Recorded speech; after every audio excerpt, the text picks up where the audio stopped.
ठीक है। कोई ये भी नहीं कह सकते कि इन धार्मिक शास्त्रों के पठन पाठन से कोई लाभ नहीं है, और ये भी नहीं कह सकते कि इनके पढ़ने से लाभ है। कैसे? जैसे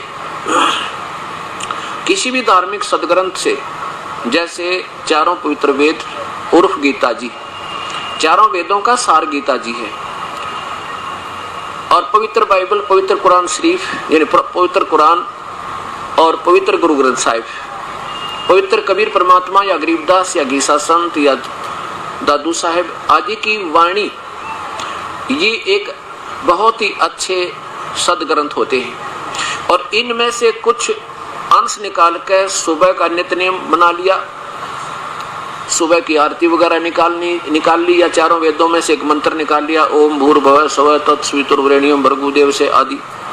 तो ये तो चारों वेदों से दो दो अक्षर ले रखे हैं, और ये वो क्या कहते हैं, परमात्मा ऐसा है, परमात्मा ये कर देता है, परमात्मा वो कर देता है, इसका वजन करना चाहिए, सबके वजन के योग्य है। और ऐसे ही हर शास्त्र में संकेत है कि प्रभु की भक्ति बिना जीव अधूरा है। अब हम उसको पढ़ रहे हैं, तो धार्मिक ग्रंथ, सदग्रंथों को पढ़ने से क्या होता, हमारी ज्ञान यज्ञ हो जाती है। ज्ञान यज्ञ, सत्संग से सुनने से भी ज्ञान यज्ञ भी होता है, ये बेनिफिट भी आपको मिलता है। अब यज्ञ क्या होती है? 5 यज्ञ हैं। एक यज्ञ है धर्म की, दूसरी यज्ञ है ध्यान, और तीसरी यज्ञ हवन की, चौथी यज्ञ प्रणाम, और 5वीं यज्ञ ज्ञान है।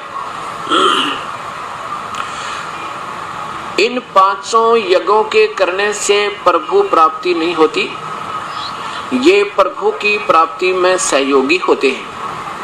जैसे किसान ने बीज बीज दिया, फसल बीजी, और फसल बीजने से पहले क्या प्रोसीजर तरीका होता है कि उसको फसल को संवारा जाता है ट्रैक्टर या किसी हल से, और उसके बाद फिर उसमें बीज बीजा जाता है, बीज बीज के फिर उसमें खाद और पानी डाला जाता है।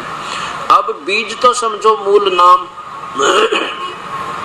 बीज जो है वो निज मंत्र, नाम जाप करने का जो मंत्र होता है वो तो बीज समझो, और फिर खाद और पानी समझो, पांचों यज्ञ ये खाद और पानी का काम करती है। यदि बीज नहीं बीजा और खाद और पानी डालते रहे तो व्यर्थ, और बीज बीज के खाद और पानी नहीं डाला तो व्यर्थ।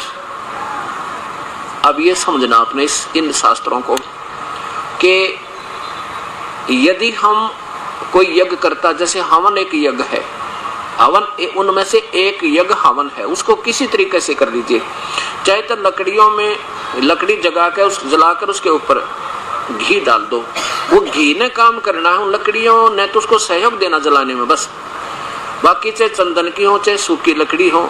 लेकिन लकड़ियों को जलाने से कार्बन डाइऑक्साइड ज्यादा होती है, और हम कैसे करते हैं, हवन को एक जोत लगा देते हैं अच्छी मोटी बना के, और उस जोत ने वो घी जलता रहता, जोत के माध्यम से, जोत तो सारी जलती भी कोई ना, घी जल जाए 1 किलो चाहे 10 किलो जला ले उस जोत के माध्यम से, तो उसमें कार्बन डाइऑक्साइड नहीं होती इतनी जितनी उन लकड़ियों के ढेर में। इतने घी का इफेक्ट और इतना कार्बन डाइऑक्साइड दोनों बन गई, क्योंकि किसी चीज के जलने से कार्बन डाइऑक्साइड अधिक बनती है, और घी के जलने से 10% बनती है घी से, बाकी 90% उसका दूसरा तत्व बनता है। तो हमारे भगवान ने, परमात्मा ने उस यज्ञ करने का तरीका ऐसे बनाया, और बाकी लोगों ने, ऋषियों ने अपना, क्योंकि राजा लोगों के ज्यादा प्रभावित होते थे, राजा लोग यज्ञ करवाते थे, वो कोई मन घी फूका करते, अपने जंतर मंतर बना कर बड़ा सा कुंड बना लिया, उसमें लकड़ बाढ़ दिए, उसके ऊपर घी डालने जाते, कोई बात नहीं, हवन ऐसा है तो भी वही बात है। लेकिन अगर रुई लगा करके एक जोत जलेगी इतनी, और घी जल जाए 10 किलो आपके सामने जला के दिखा दें, तो उसमें कार्बन डाइऑक्साइड नहीं बल्कि ज्यादा वो अपना वास्तविक तत्व ही बनता है। ऐसा दास ने, यानी हमारे संतों ने, परमात्मा ने, कबीर परमेश्वर ने ये हमें तरीका बताया, हमें ऐसा अपना रखा। फिर एक यज्ञ धर्म की, जैसे यहाँ भंडारे चल रहे हैं, अब जैसे ये अनमोल भंडारा एक पुण्य परिवार करा रहा है पूरा का पूरा, और इसे मिलकर देखना, पहले ही अपना हैंड टू माउथ थे, यानी रोजी रोटी मुश्किल तो चले थी, और 4 साल 5 वर्ष नाम लिए आज ये अखंड भंडारे शुरू करवा दिए।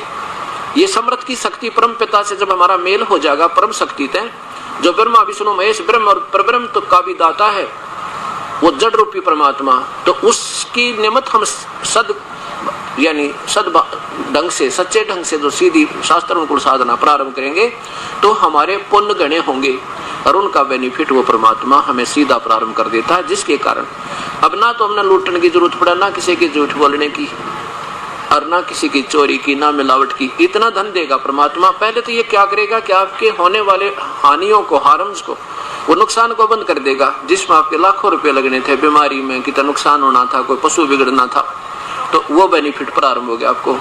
हम लूटते हैं इसलिए कि अपना कारोबार, अपना घर में सुविधा बनाने के लिए, और वो पाप तो ज्यों के तो बढ़ जाते हैं और पैसा उतना ही बर्बाद हो जाता है।